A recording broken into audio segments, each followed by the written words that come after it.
Hi viewers, today we are going to discuss about anomalous secondary growth in బిగ్నోనియా మరియు బోహెర్ హ్యావియా. సాధారణంగా దీన్నే అసంగత ద్వితీయ వృద్ధి అని పిలుస్తాము. In plants you observe the primary growth and secondary growth and abnormal growth. Three types of growths are there. The primary growth, the plant body initial stage growth is called as primary growth, and later secondary growth, and this is the abnormal growth. Abnormal position of cambium. The second one is abnormal activity of cambium and behavior, and abnormal position as well as abnormal behavior of cambium. Now, if anomalous secondary growth has a relation with the habit or physiological function, such anomalous secondary growth is called as adaptive anomalous secondary growth. ఏదైతే ఒక అనుకూల రకము అననుకూల రకము అనేటటువంటి రెండు రకాలు అసంగత ద్వితీయ వృద్ధిలో చూడవచ్చు మనము. అయితే ఇక్కడ సాధారణంగా మొక్కలకి ఉపయోగపడితే that is called as adaptive anomalous secondary growth అంటాం. ఉపయోగపడనటువంటి అనామలస్ సెకండరీ గ్రోత్ని non adaptive anomalous secondary growth అంటాం.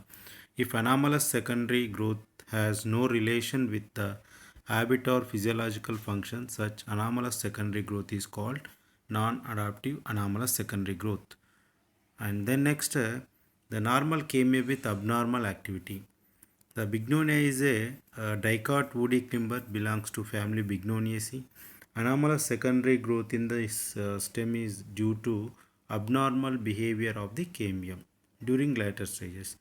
The origin, position and function of cambium rings is normal in the initial stages of growth. In initial stages, cambium produces large amount of secondary xylem towards inner side and small amount of secondary phloem towards outer side. After producing some secondary tissues in normal manner at four regions in crosswise places, cambium produces more amount of secondary phloem towards outer side and less amount of secondary xylem towards inner side. These phloem patches later on get embedded or introduced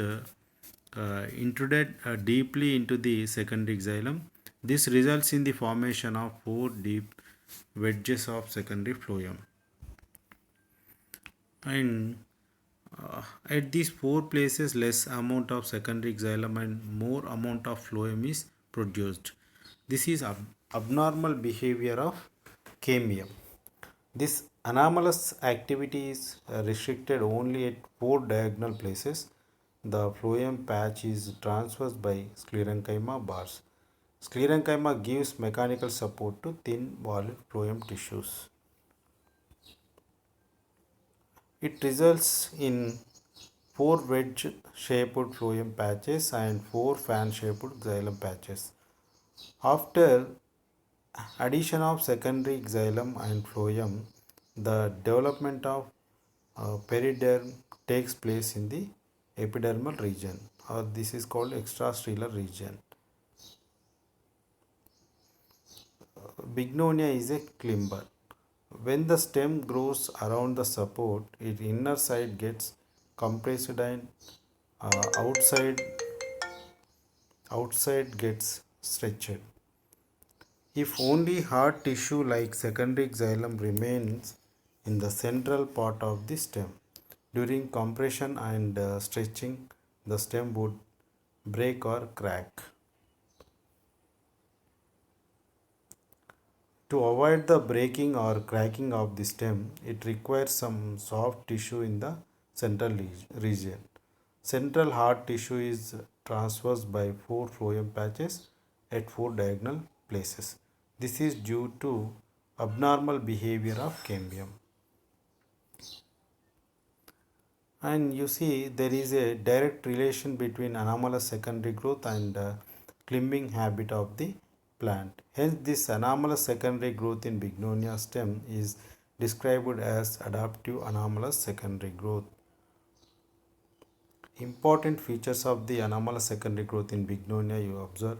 One is the KMM is normal in origin as well as activity is normal in initial stages of growth. And four regions of KMM developed more secondary phloem towards outer side than secondary xylem at inner side. The four secondary phloem furrows with the sclerenchyma bars, secondary xylem is fan shaped. Thus, Bignonia stem shows abnormal behavior of normal cambium. Also, it is adaptive anomalous secondary growth to avoid breaking of stem. It helps the climbing habit of plants. This is adaptive type. It is called as. You see the structure of Bignonia stem showing anomalous secondary growth. First one is the periderm, then next middle one is the pith. Sclerenchymatous bars are present in picture, and secondary xylem and metaxylem and protoxylem. The initial xylem is called as protoxylem. The lateral xylem is called as metaxylem. The secondary phloem also you observe in a picture. This is the four corners or four furrows are you observe in this picture. This is the Bignonia anomalous secondary growth, and secondary growth in plants is due to the Campbell activity actually. Then you observe the diagram of total TS in Bignonia stem, the showing clearly. The first one is the cuticle, and each and every epidermal cells are occupied with cuticle, and cuticle is a uniseriate cells, and immediate after that epidermis, hypodermis are present. These are 2-3 layers showing, and after hypodermis cortex is present. The cortex cells are made up of parenchymatous cells.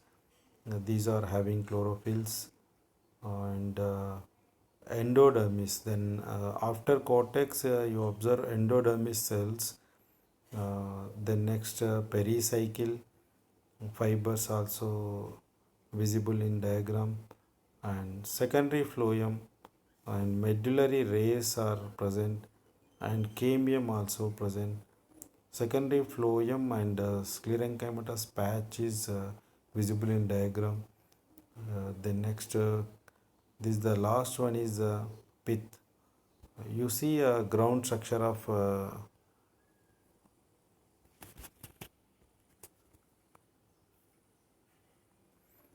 the structure of Bignonia stem. TS in Bignonia stem ground plant, you see epidermis and hypodermis and cortex, endodermis, pericycle and secondary phloem, cambium and secondary xylems are present. So same as it is you observe in Boerhaavia also. In Boerhaavia actually the Boerhaavia anomalous secondary growth you observe in picture. Epidermal hair is present, and this Boerhaavia cuticle also present, and epidermis also uniseriate, and hypodermis multi-layered, 2 or 3 layers are present, and cortex after that cortex are made up with parenchymatous cells, and then the outermost layer of cortex is called as endodermis. These are uniseriate cells, and after that you observe pericycle, and pericycle after that cambium. In this Boerhaavia, the 3 cycles of vascular bundles are present. అంటే 3 వలయాలు మనకి vascular నాళికా పుంజాలు అనేటువంటివి కనిపిస్తాయి. మిడిల్లో అంటే పిత్లో ఉండేటటువంటి cambium vascular bundles ఏవైతే ఉంటాయో అవి 2 ఉంటాయి. 2 కూడా బిగ్ సైజులో ఉండి ఎదురెదురుగా ఉంటాయి, అపోజిట్ ఉండి 2 ఉంటాయి అన్నమాట. ఎప్పుడు కూడా లోన సైడ్ xylem ఉంటుంది, and outer side is phloem. These 2 vascular bundles are looking in cambium. And the outer circle ఏదైతే ఉందో దానిపైన ఉన్నటువంటి వలయాన్ని తీసుకున్నట్టయితే మనకి ఇంకొక వరుసలో నాలికా పుంజాలు అనేటువంటివి కనిపిస్తున్నాయి. ఇవి almost all 6 to 12 vascular bundles అనేటువంటివి మనం అబ్జర్వ్ చేయొచ్చు దీంట్లో. 6 to 12 ఆర్ 14 కొన్ని సమ్ ప్లాంట్స్లో 6 to 14 అనేటువంటివి మనకు కనిపిస్తాయి. Then outermost vascular bundle cycle చూసినట్టయితే దాంట్లో ఒక 15 to 20 వాస్కులర్ బండిల్స్ అనేటువంటివి కనిపిస్తున్నాయి. ఇది వాస్కులర్ బండిల్స్ అనేటువంటివి సాధారణంగా సింగిల్ లేయర్డ్ ఒక cambium and after that one cycle enough. But మళ్ళీ బయట వైపు కూడా ఒక నాలికా పుంజ వలయం అనేటువంటిది ఏర్పడమే మనకు అనామలస్ సెకండరీ గ్రోత్గా చెప్పుకోవచ్చు మనము మొక్కల్లో. ఇది anomalous secondary growth of bignonia and బోహెరావియాగా చెప్పుకుంటాము. సాధారణంగా secondary growth and primary growth, ప్రాథమిక వృద్ధి అదేవిధంగా ద్వితీయ వృద్ధి అనేటువంటిది మొక్కలకి సరిపోతుంది కామన్గా. కానీ ఏదైతే అడిషనల్గా వాస్కులర్ బండిల్స్ అనేటువంటివి ఏర్పడడం ఏదైతే ఉంటుందో దాన్ని అనామలస్ సెకండరీ గ్రోత్ అనే పేరుతో చెప్పుకుంటున్నాము. Thank you.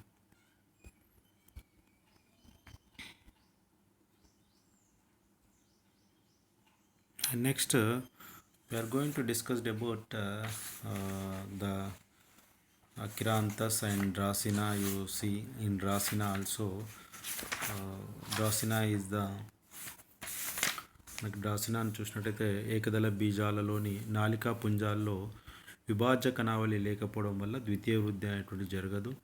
అరుదుగా మాత్రమే ద్వితీయ వృద్ధి అసంగతంగా జరుగుతుంది. ఉదాహరణ డ్రాసినాగా చెప్పుకోవచ్చు.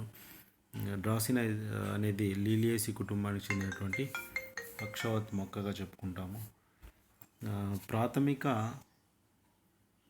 నిర్మాణం చూసినట్టయితే ఎపిడర్మిస్ అండ్ వాస్కులర్ బండిల్స్ అనేటువంటి కార్టెక్స్ అండ్ వాస్కులర్ బండిల్స్ మనం అబ్జర్వ్ చేయొచ్చు దీంట్లో. ఎపిడర్మిస్ తీసుకున్నట్టయితే ఇది యూనిసీరియట్ సెల్స్తో ఉంటుంది and it is occupied with cuticle. And then cortex చూసినట్టయితే వల్కలము. బాహ్య చర్మానికి ప్రాథమిక నాలికా పుంజాల ప్రాంతానికి మధ్య అనేక వరుసలలో మృదు కణజాలం ఉంటుంది. ఈ ప్రాంతాన్ని వల్కలం అని వ్యవహరిస్తారు. దెన్ నెక్స్ట్ సందాయ కణజాలము నాలికా పుంజాలు తీసుకున్నట్టయితే ప్రాథమిక నాలికా పుంజాలు ఉన్న భాగంతో ప్రారంభమైన కాండం కేంద్ర భాగం వరకు కూడా మృదు కణజాల ప్రాంతాన్ని సందాయ కణజాలం అంటారు. దీనిలో అనేక నాలికా పుంజాలు చెల్లాచెదురుగా వెదజల్లబడి ఉంటాయి. ఇవి కాన్సెంట్రిక్ ఆర్ కొలాటరల్గా ఉంటాయి, అంటే కేంద్రస్థంగా కానీ సహపార్శ్వంగా కానీ ఉండేటటువంటి నిర్మాణాలు. And also closed. కేంద్రస్థ నాలికా పుంజాలు అంటే యాంపీవెజల్ వాస్కులర్ బండిల్ తీసుకున్నట్టయితే పోషక కణజాలం చుట్టూ దారు అనేటువంటి చుట్టబడి ఉంటుంది. అండ్ దీంట్లో అనామలస్ సెకండరీ గ్రోత్ అబ్జర్వ్ చేసినట్టయితే ప్రాథమిక నాలికా పుంజాల వెలుపలి ప్రాంతంలో ఉండే వల్కలంలోని మృదు కణజాల ప్రాంతంలో విభాజ్య కణావళి విభజనం చెందుతుంది. విభాజ్య కణాలు దీర్ఘ చతురస్రాకారంలో ఉండి దగ్గరగా అమరి ఉంటాయన్నమాట. విభాజ్య కణావళి వెలుపలి వైపు కంటే లోపలి వైపున ఎక్కువ కణాలను ఏర్పరుస్తుంది. వెలుపలి వైపుకి ఏర్పడినటువంటి కణాలు ద్వితీయ వల్కలంగా రూపొందుతాయి, అంటే సెకండరీ కార్టెక్స్గా మాడిఫై అవుతాయి. వీటిలో కణ కవచాలు పల్చగా ఉంటాయి. The cell walls are very thin లేయర్గా చెప్పుకుంటాం. లోపలి వైపున ఏర్పరిచిన కణాల నుంచి సంశ్లేష కణజాలము ద్వితీయ నాలికా పుంజాలు విభేదనం చెందుతాయి. ద్వితీయ నాలికా పుంజాలు కేంద్రస్థ లేదా సహపార్ష నిర్మాణాన్ని చూపడం జరుగుతుంది. ఈ పుంజాలు దాదాపు క్రమమైన వ్యాసార్థ వరుసల్లో ఉంటాయి. వీటితో పోలిస్తే ప్రాథమిక నాలికా పుంజాలు కొంచెం చెల్లాచెదురుగా ఉంటాయి. విభాజ్య కణావళి చర్య ఫలితంగా లోపలి వైపున ద్వితీయ నాలికా పుంజాలు ఏర్పడుతుండగా ద్వితీయ నాలికా పుంజాల మధ్య భాగం అంతా కూడా లిగ్నిన్తో నిర్మితమై మందమైన కవచాలు గల సంశ్లేష కణజాలం వృద్ధి చెందుతుందని చెప్పొచ్చు మనం. ద్వితీయ వృద్ధి వల్ల ఏర్పడినటువంటి సంశ్లేష కణజాలంలోని కణాలు క్రమమైన వ్యాసార్థ వరుసలలో ఉంటాయి. ఇక ద్వితీయ నాలికా పుంజాలు ఎక్కువగా పోషక కణజాల కేంద్రస్థంగా ఉంటాయి. దీంట్లో అండాకారంతో ఉండేటటువంటి నిర్మాణాలు. డ్రాసినా జాతులలో సహపార్శ్వ నాలికా పుంజాలు ఉంటాయి, bicollateral. Vascular bundles are present. నాళికా పుంజాలను ఏర్పరిచేటప్పుడు విభాజక కణావళి మొదట కొంత దారువును ఏర్పరుస్తుంది. కొంత వ్యవధి తర్వాత దారువుకు బదులుగా పోషక కణజాలాన్ని ఏర్పరుస్తుంది. మళ్ళీ తర్వాత దారువుని ఏర్పరిచి తత్ఫలితంగా పోషక కణజాలం చుట్టూ దారు ఏర్పడడం వల్ల కేంద్రస్థ పోషక నాళిక కణజాల పుంజాలు ఏర్పడతాయి. యాంఫివిజల్ వాస్కులర్ బండిల్స్ ఏర్పడతాయి అన్నమాట. ప్రతి నాళికా పుంజం చుట్టూ కూడా దృఢ కణజాల తొడుగు అనేటువంటిది ఉంటుంది. దారువులో పొడవైన దారు కణాలు, మందమైన కణకవచాలతో కూడిన మృదు కణజాలం అనేటువంటి మనం చూడొచ్చు. ఇది ద్వితీయ వృద్ధి కొంతకాలం జరిగిన తర్వాత బాహ్య చర్మం లోపల వైపున ఉన్న మృదు కణాలు విభాజ్య కణాలుగా విభేదన చెందుతాయి. దీనిలోని కణాలు పరివేష్టితంగా విభజన చెందడం వల్ల పరిమాణంలోనూ ఆకారంలోనూ మార్పుగా ఉండే కణాల వరుసలను ఏర్పరుస్తాయి. వీటి కవచాల్లో సుబరిన్ చేరడం వల్ల కార్క్ సెల్స్ అనేటువంటివి ఏర్పడతాయి, బెండు కణాలు ఏర్పడతాయి. ఇది స్పష్టమైన వ్యాసార్థ వరుసలు ఏర్పడతాయి అన్నమాట. డ్రసీనాలో కనిపించే ప్రత్యేక అమెరికలో ఉన్న సుబరిన్ పూరిత కణాలను స్థరిత బెండు అనేటటువంటి పేరుతో పిలుస్తాం మనం. ఇది సాధారణంగా మనకి ప్లాంట్స్లో కనిపించేటటువంటి అనామలస్ సెకండరీ గ్రోత్లో డ్రసీనా తీసుకోవచ్చు మనము. ఈ డ్రసీనాలో మనకి సీదా అబ్జర్వ్ యాక్చువల్లీ ఫోటో చూసినట్టయితే డ్రసీనాలో నెక్స్ట్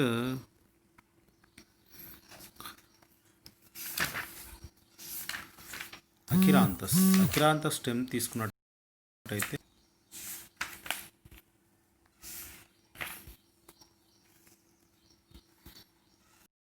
యూ సీన్ అకిరాంతస్ స్టెమ్, ఇది కూడా ఒక ఎగ్జాంపుల్గా చెప్పుకోవచ్చు మనము. అసంగత ద్వితీయ వృద్ధిలో ఫస్ట్ ఎగ్జాంపుల్.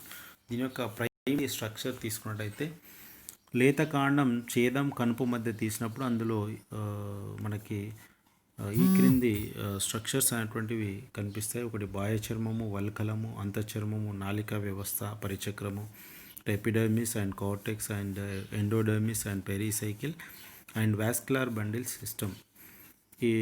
ఇవన్నీ కూడా దీంట్లో కనిపిస్తాయి మనకి.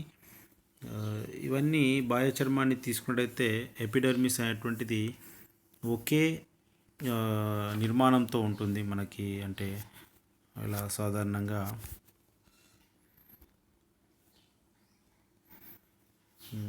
యూనిసీరియేట్ కణాలతో ఉండేటటువంటి నిర్మాణము అండ్ లిగ్నిన్ పూతతో కప్పబడి ఉంటుంది. అండ్ వల్కలాన్ని తీసుకున్నట్టయితే బాహ్య చర్మ కణాల వరుసకు దిగువన వల్కల మండలం ఉంటుంది. ఇందులో పరిధీయంగా కోణీయ కణజాలంతో